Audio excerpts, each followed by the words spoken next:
क्या आपने कभी सोचा है कि नाग पंचमी का ये पर्व आखिर क्यों मनाया जाता है? क्यों इस दिन नागों की पूजा की जाती है? और क्या है इसके पीछे छिपा प्राचीन रहस्य? ऐसा कहा जाता है कि नाग पंचमी की शुरुआत कोई साधारण घटना नहीं थी। ये पर्व जुड़ा है सीधे महाभारत काल से। वो काल जब धर्म और अधर्म की भीषण टक्कर हो रही थी, जब पाप की आग में एक पूरा वंश भस्म होने जा रहा था। उसी समय जन्मी एक ऐसी कथा जो आज भी हमारे जीवन को सर्प भय, पाप और दुखों से मुक्त करने की शक्ति रखती है।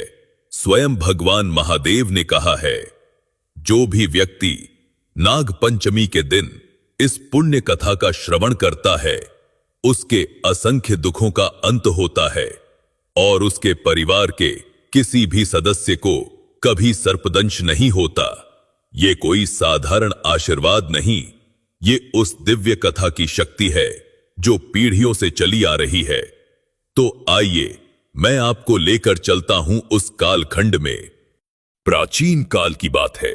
महाभारत के युद्ध के बाद पांडव वंश में राजा परीक्षित हस्तिनापुर के सिंहासन पर विराजमान हुए। राजा परीक्षित महान धनुर्धर अर्जुन के पौत्र और अभिमन्यु के पुत्र थे। वे एक धर्मपरायण और प्रजावत्सल शासक थे। आगे चलकर उन्हीं राजा परीक्षित की कथा नाग पंचमी पर्व की पौराणिक आधार बनी। एक दिन राजा परीक्षित आखेट के लिए वन में गए। दोपहर की गर्मी में प्यास से व्याकुल राजा को घूमते घूमते एक आश्रम दिखाई दिया। वहां तपस्वी ऋषि शमीक ध्यान मग्न होकर मौन साधना में लीन थे।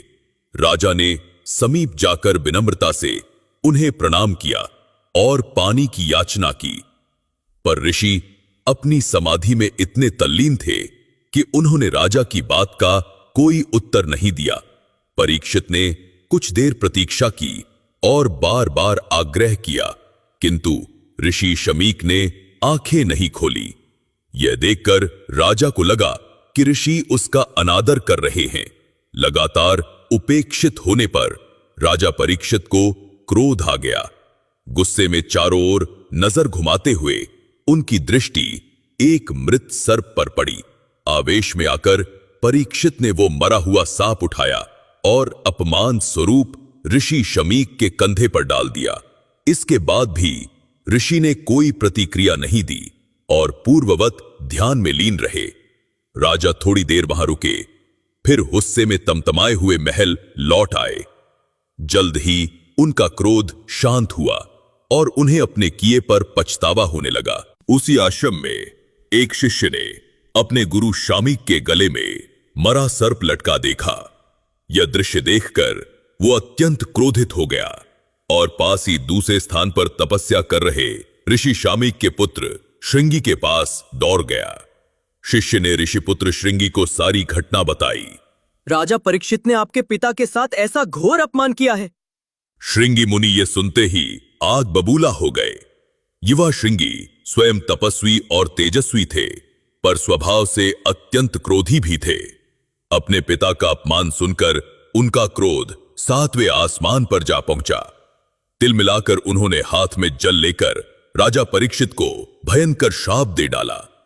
श्रृंगी ने क्रुद्ध स्वर में घोषणा की, जिस दुष्ट राजा ने मेरे तपस्वी पिता का अनादर किया है, वह ठीक 7वें दिन तक्षक नाम के नाग द्वारा डसा जाएगा और उस नाग के विष से उसकी मृत्यु निश्चित है। कुछ समय बाद ऋषि शमीक अपने ध्यान से जागे। उनके गले में मृत सांप देखकर वे विषाद में डूब गए। आश्रम के शिष्य ने उन्हें सारी घटना और श्रृंगी द्वारा दिए गए शाप के बारे में बताया। यह सुनकर ऋषि शमीक चिंतित हो उठे। उन्होंने व्यथित होकर पुत्र श्रृंगी से कहा, वत्स, क्रोध में आकर तुमने बहुत कठोर श्राप दे दिया। राजा परीक्षित ने भूल अवश्य की, पर वे मूलतः धर्मात्मा राजा है।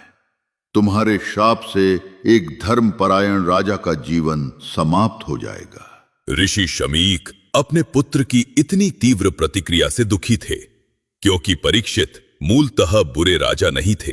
किंतु अब श्राप तो दिया जा चुका था, उसे बदला नहीं जा सकता था। ऋषि शमीक ने तुरंत अपने एक शिष्य को राज दरबार भेजा ताकि राजा परीक्षित को इस श्राप की सूचना मिल सके। शिष्य ने महल पहुंचकर बताया कि 7 दिनों बाद महाराज को तक्षक नाग डसने वाला है। जब राजा परीक्षित को पता चला कि ऋषि पुत्र श्रृंगी ने उन्हें तक्षक नाग द्वारा मृत्यु का श्राप दे दिया है, तो वे स्तब्ध रह गए, मानो उनके पैरों तले जमीन निकल गई हो। क्षण भर में उनका क्रोध जाता रहा और हृदय पछतावे से भर गया। उन्हें महसूस हुआ कि क्रोध में आकर उन्होंने बहुत अनुचित कार्य कर डाला। अब उनके जीवन के केवल 7 दिन शेष थे। श्राप मिलने के बाद राजा परीक्षित ने तय किया कि वे अपने शेष दिन प्रभु भक्ति और आत्मचिंतन में बिताएंगे। साथ ही उन्होंने अपनी सुरक्षा के भी कड़े प्रबंध किए ताकि कोई सांप उनके पास न फटक सके। राजा ने एक ऊंचे स्तंभ जैसे महल के सबसे ऊपरी बंद कक्ष में निवास बनाया। चारों तरफ चौकस पहरेदार तैनात थे और आदेश था कि एक छोटा सा जीव भी भीतर ना आने पाए। राजा के भोजन पानी को भी कई चरणों में जांचने के बाद ही उनके पास पहुंचाया जाता था।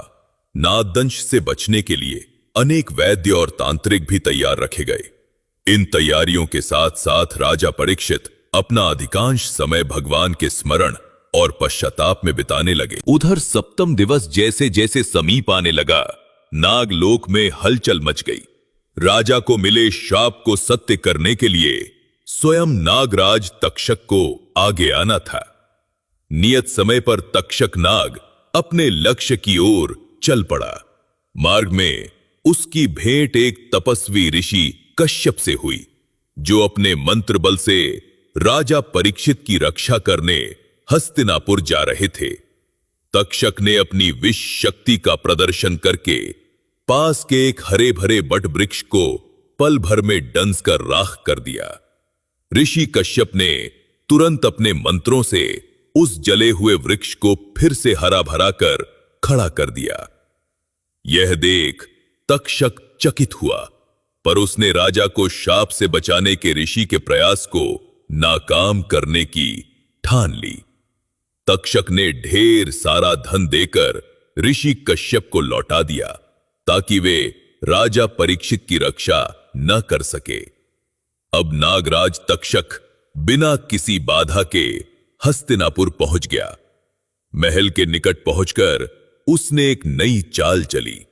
तक्षक ने स्वयं को एक छोटे से कीट का रूप दे लिया और पास के बगीचे में एक पके आम के फल के भीतर जा छिपा। पहरेदारों ने उस फल को साधारण फल समझकर टोकरी सहित महल के भीतर जाने दिया। उधर 7वें दिन के अंतिम पहर में राजा परीक्षित को लगा कि अब संकट टल गया है और शाप का समय बीतने वाला है। वे कुछ निश्चिंत होने ही लगे थे कि तभी सेवक ताजे फलों की टोकरी लेकर उनके कक्ष में पहुंचे। राजा परीक्षित ने एक आम उठाकर जैसे ही काटने का प्रयास किया, उस फल में से अचानक एक छोटा कीला निकलकर भूमि पर गिरा। पल भर में वो कीड़ा एक भयंकर विशाल सर्प में बदलने लगा। देखते ही देखते नागराज तक्षक अपनी पूरी क्रोधपूर्ण भयावहता के साथ राजा के सामने प्रकट हो गया। राजा परीक्षित ये भयावह दृश्य देखकर समझ गए कि ऋषि का शाप अटल था। उन्होंने हतप्रभ होकर परमात्मा का नाम लिया और अपने अंत को निकट देखा। अगले ही क्षण तक्षक बिजली जैसी तेजी से लपका और उसने राजा परीक्षित को डस लिया। जहर का असर तुरंत फैल गया। राजा परीक्षित तक्षक के दंश से तड़पने लगे और कुछ ही क्षणों में उनका जीवन अंत हो गया। महल में हाहाकार मच गया। रक्षक तलवारें लेकर तक्षक पर प्रहार करने दौड़े, किंतु वो फुर्ती से फुफकारता हुआ खिड़की से बाहर अंधकार में ओझल हो गया। इस प्रकार ठीक 7वें दिन ऋषि का शाप फलित हुआ और नागराज तक्षक के विष ने राजा परीक्षित का अंत कर दिया।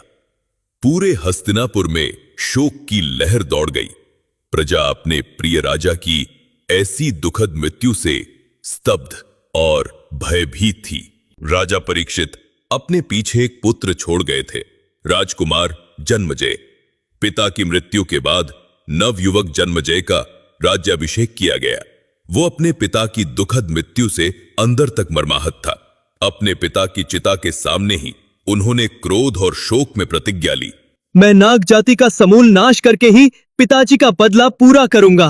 उनकी आंखों में क्रोध के आंसू जल रहे थे। राजा बनते ही जन्मजय के मन में प्रतिशोध की ज्वाला धधकने लगी। राज दरबार में जन्मजय ने अपने गुरुओं और ब्राह्मण मंत्रियों से परामर्श किया कि नागों को समाप्त करने के लिए क्या किया जाए। तब अनुभवी पुरोहितों ने सुझाव दिया कि एक विशाल सर्प यज्ञ किया जाए, जिसमें मंत्र बल से सभी नाग बलपूर्वक अग्नि में खींचे चले आएंगे और भस्म हो जाएंगे। यह सुनकर राजा जन्मजय ने अपने पिता के हत्यारे नागों से बदला लेने के लिए तुरंत महायज्ञ के आयोजन का आदेश दे दिया। देश भर से श्रेष्ठ वेद पाठी ब्राह्मणों को इस यज्ञ में आमंत्रित किया गया। राजधानी के बाहर एक विराट यज्ञ मंडप बनाया गया, जिसके मध्य में एक बड़ा हवन कुंड स्थापित हुआ। उसमें प्रचंड अग्नि प्रज्वलित की गई। राजा जन्मजय स्वयं वेदी पर बैठे और आहुति देने लगे। चारों ओर वेद मंत्रों का उच्चारण गूंज उठा। मंत्रों की शक्ति से चमत्कारिक घटनाएं घटने लगी। यज्ञ कुंड की आग में मानो अदृश्य चुंबकीय आकर्षण उत्पन्न हो गया। दूर जंगलों, बिलों और धरती के कोने कोने से सर्प उस अग्निकुंड की ओर खिंचकर उड़ने लगे। देखते ही देखते सैकड़ों नाग आकाश और भूमि दोनों मार्गों से हवन कुंड की लपटों में गिरते ही भस्म होते गए। यज्ञ की अग्नि तेज से तेजतर होती गई और असंख्य सर्पों के जलने से उठता काला धुआं आकाश में छा गया। नागों के जलने से उनकी दर्दनाक फुफकार और तड़प की चीख जैसी ध्वनियां यज्ञ स्थल पर गूंज उठी, जिन्हें सुनकर वहां उपस्थित लोगों के रोंगटे खड़े हो गए। इस महायज्ञ से संपूर्ण नागवंश विनाश के कगार पर आ पहुंचा। अनगिनत छोटे बड़े सांप जलकर भस्म हो गए। राजा जन्मजय ये भयावह दृश्य देखकर भीतर ही भीतर संतोष अनुभव कर रहे थे कि उनके शत्रुओं का अंत हो रहा है। प्रतिशोध की अग्नि में उनका हृदय कठोर बना रहा और आहुति लगातार जारी रही। उधर इतने नागों के नष्ट हो जाने पर भी नागराज तक्षक अब तक यज्ञ कुंड में नहीं आया था। जैसे जैसे उसे अपनी जाति के सर्वनाश का आभास हुआ, तक्षक को अपने प्राणों का भय सताने लगा। अंततः स्वयं को बचाने के लिए वो देवताओं के राजा इंद्र की शरण लेने आ पहुंचा। तक्षक सीधा स्वर्गलोक में इंद्रदेव के महल पहुंचा और पूरी विपत्ति कह सुनाई। इंद्रदेव पहले तो हैरान हुए कि मानवों के यज्ञ में ऐसी शक्ति कैसे, पर जल्द ही उन्होंने तक्षक को आश्वासन दिया और अपने सिंहासन के पाए से लिपटकर छिप जाने को कहा। भयभीत तक्षक इंद्र के सिंहासन से लिपटकर छाया में छिप गया। इंद्र ने घोषणा की, जब तक नागराज तक्षक मेरी शरण में है, कोई उसका बाल भी बांका नहीं कर सकता। मैं देखता हूं कौन सी शक्ति उसे यहां से खींच सकती है। इधर यज्ञशाला में आहुतियां लगातार जारी थी। तभी यज्ञ करवाने वाले ऋषियों में से एक ने राजा जन्मजयी को सूचना दी, महाराज, यज्ञ में असंख्य नाग भस्म हो चुके हैं, किंतु नागराज तक्षक अब तक नहीं आया। यह सुनकर जन्मजयी का क्रोध भड़क उठा। उन्होंने वेदी पर मंत्र पढ़ रहे ब्राह्मणों को आदेश दिया, अपनी पूरी शक्ति लगा दो। तक्षक चाहे जहां छिपा हो, उसे इस हवन कुंड की आग में खींच लाओ। एक भी सांप जीवित नहीं बचना चाहिए। तब ब्राह्मणों ने और जोर से तपोमंत्रों का जाप शुरू किया। उनके मंत्रों का प्रभाव बढ़ते ही स्वर्गलोक में इंद्रदेव का सिंहासन हिलने लगा।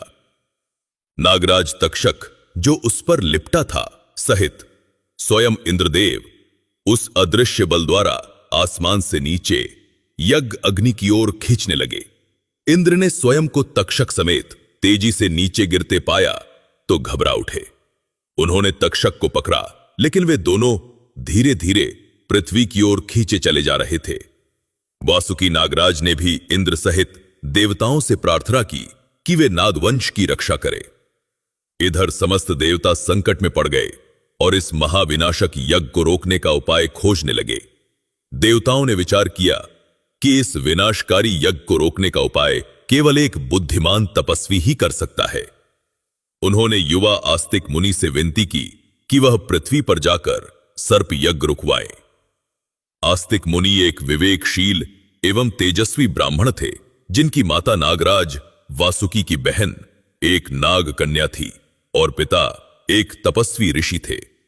इसलिए आस्तिक को नागों पर आने वाले संकट का भान था और राजा को समझाने के लिए आवश्यक ज्ञान व विनम्रता भी। आस्तिक मुनि देवताओं का आग्रह स्वीकार कर यज्ञ मंडप के द्वार पर आ पहुंचे। पहरेदारों ने अचानक आए इस अपरिचित ब्राह्मण युवक को रोकने का प्रयास किया, किंतु आस्तिक के शांत तेज से प्रभावित होकर अंततः उन्हें सभा में प्रवेश की अनुमति मिल गई। यज्ञशाला के भीतर उस समय हवन कुंड की लपटें ऊंची उठ रही थी और वेद मंत्रों का घोर उच्चारण गूंज रहा था। ऐसे में किसी बाहरी की आवाज सुनाई देना असामान्य था। तभी आस्तिक ने ऊंचे स्वर में राजा जन्मजय को प्रणाम करके कहा, महाराज, मुझे आपके महान सर्पयज्ञ के दर्शन की इच्छा थी, इसलिए दूर से यहां उपस्थित हुआ हूं। एक अपरिचित युवा ब्राह्मण की आवाज सुनकर राजा जन्मजय और सभी पुरोहित चकित होकर उसकी ओर देखने लगे। यज्ञ में विघ्न पड़ता देख कुछ ऋषि क्रोधित भी हुए।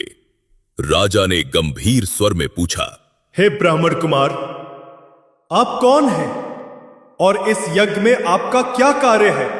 आस्तिक ने हाथ जोड़कर विनम्रता से उत्तर दिया, राजन, मैं एक तुच्छ ब्राह्मण हूं जो ज्ञान की खोज में स्थान स्थान पर भ्रमण करता है। मैंने आपके महायज्ञ की महिमा सुनी तो खुद को यहां आने से रोक नहीं सका। कृपा करके मेरे आने को क्षमा करें और अपना आशीर्वाद दें। राजा जन्मजय ने आस्तिक की मधुर वाणी और विद्वत्ता से प्रसन्न होकर कहा, कुमार, आपका स्वागत है। आप जैसे विद्वान का हमारे यज्ञ में आगमन शुभ माना जाएगा। बोलिए, मैं आपके लिए क्या कर सकता हूं? आस्तिक ने अवसर पाकर निवेदन किया, महाराज, यदि आप मुझ पर प्रसन्न हैं तो मुझे एक वरदान दें। जन्मजय ने उदारता से सहमति देते हुए कहा, निश्चय ही मांगो ब्राह्मण देव। तब आस्तिक मुनि ने विनीत स्वर में प्रार्थना की, राजन, कृपा करके ये सर्पम यज्ञ यहीं समाप्त कर दीजिए। बस यही वरदान मुझे दीजिए। यह सुनते ही राजा जन्मजय सहित पूरी सभा स्तब्ध रह गई। कुछ क्षण के लिए किसी के मुख से शब्द नहीं निकला। राजा को स्वयं अपने कानों पर विश्वास नहीं हुआ। फिर उन्होंने आश्चर्य और क्रोध मिश्रित स्वर में कहा, ब्राह्मण कुमार, तुम मुझसे क्या मान रहे हो? मेरे पिता की हत्या करने वाले नागों के संहार के लिए ही तो मैं ये यज्ञ कर रहा हूं। तुम्हें जो भी धन, गौ, भूमि या विद्या चाहिए वो मांग लो, परंतु यज्ञ रोकने को मत कहो। आस्तिक ने शांत किंतु दृढ़ स्वर में उत्तर दिया, महाराज, मुझे आपकी धन संपदा में कोई रुचि नहीं। मैं तो समाज के कल्याण हेतु ये वरदान मांग रहा हूं। नाग भी ब्रह्मा की सृष्टि का अभिन्न हिस्सा है। प्रतिशोध की आग में समस्त नागवंश का सर्वनाश करना उचित नहीं है। कृपा करके मेरे आग्रह को स्वीकार करें। राजा जन्मजय इस अनूठे अनुरोध से धर्म संकट में पड़ गए। एक ओर पिता की मृत्यु का प्रतिशोध था, तो दूसरी ओर एक ब्राह्मण को दिया हुआ वचन। सभा में सन्नाटा छा गया। अंततः जन्मजय ने निश्चय किया कि एक क्षत्रिय राजा को अपना वचन हर हाल में निभाना चाहिए। उन्होंने भारी मन से घोषणा की कि आस्तिक मुनि की मांग के अनुरूप सर्प यज्ञ यहीं पर समाप्त किया जाता है। राजा का आदेश मिलते ही मंत्रोच्चार थम गया। हवन कुंड की प्रज्वलित आग को शांत करने की प्रक्रिया शुरू कर दी गई। पवित्र जल की आहुति देकर कुछ ही देर में अग्नि की लपटें धीमी पड़ गईं और नागों को खींचने वाला मंत्र बल निष्क्रिय हो गया। उसी क्षण स्वर्गलोक में इंद्रदेव ने अनुभव किया कि उनका सिंहासन कांपना बंद हो गया है। नागराज तक्षक भी सकुशल थे। तक्षक ने चैन की सांस ली और मन ही मन आस्तिक मुनि को धन्यवाद दिया, जिसने उसकी प्राण रक्षा की। यज्ञ रुकते ही यज्ञशाला में उपस्थित लोगों को समझ आ गया कि क्या हुआ है। राजा जन्मजय के इस निर्णय से कुछ क्रोधी पुरोहित क्षुब्ध थे कि नागों का संहार अधूरा रह गया, पर अधिकांश जन आस्तिक मुनि की जय जयकार करने लगे। नागवंश का समूल नाश रुक जाने से प्रजा ने राहत की सांस ली। जन्मजय ने आस्तिक मुनि को हृदय से धन्यवाद दिया और सम्मान पूर्वक अनेक भेंट देकर विदा किया। चलते समय राजा ने हाथ जोड़कर विनम्रता से कहा, मुनिवर, आपने सही समय पर आकर मुझे अधर्म करने से रोका है। क्रोध में मैं बहुत बड़ा पाप कर बैठता, वो आपने टाल दिया। मैं जीवन भर आपका ऋणी रहूंगा। आस्तिक मुनि ने राजा को आशीर्वाद देते हुए उत्तर दिया, हे राजन, क्षमा और दया को धारण करना ही सच्चा वीरत्व है। ईश्वर आपको यश और कीर्ति देंगे। यह सुनकर राजा जन्मजय ने भी नागवंश के प्रति अपना वैर भाव उसी क्षण त्याग दिया। इस प्रकार आस्तिक मुनि की करुणा और बुद्धिमत्ता से नागवंश विनाश से बच गया और मनुष्यों व सर्पों के बीच फिर से शांति स्थापित हुई। ये घटना श्रावण मास के शुक्ल पक्ष की पंचमी तिथि को घटी थी। कहा जाता है कि उसी दिन से नागों की रक्षा के उपलक्ष्य में हर वर्ष श्रावण शुक्ल पंचमी को नाग पंचमी का पर्व मनाया जाने लगा। इस दिन लोग नाग देवता की पूजा कर दूध, लड्डू, फूल आदि अर्पित करते हैं और उनसे रक्षा का आशीर्वाद मांगते हैं। कई क्षेत्रों में नाग पंचमी के अवसर पर भूमि को खोदने से भी परहेज किया जाता है, ताकि जमीन में रहने वाले सर्पों को कोई हानि न पहुंचे। पृथ्वी पर मनुष्य और नागों के बीच सौहार्द बना रहे, इसी कामना से ये पर्व मनाया जाता है। भगवान शिव के गले में नाग विराजते हैं, इसलिए नागों को देवताओं का आभूषण माना जाता है और नाग पंचमी पर उनकी पूजा को शिव की कृपा प्राप्त करने का शुभ अवसर माना जाता है। नाग पंचमी की इस पुराण प्रसिद्ध कथा से हमें सीख मिलती है कि क्रोध और प्रतिशोध में लिए गए निर्णय महान विनाश ला सकते हैं, जबकि क्षमा, दया और सद्भाव से बड़ा अनर्थ टाला जा सकता है। आस्तिक मुनि के धैर्य और करुणा ने विनाश को रोककर शांति स्थापित की। आज भी नाग पंचमी के दिन नागों का पूजन कर मानव उनके प्रति कृतज्ञता और सह अस्तित्व का संदेश देता है। तो दोस्तों, उम्मीद है आपको ये कथा पसंद आई होगी। वीडियो को लाइक जरूर करें और कमेंट में जय नाग देवता, हर हर महादेव अवश्य लिखें। साथ ही चैनल को सब्सक्राइब करना न भूलें।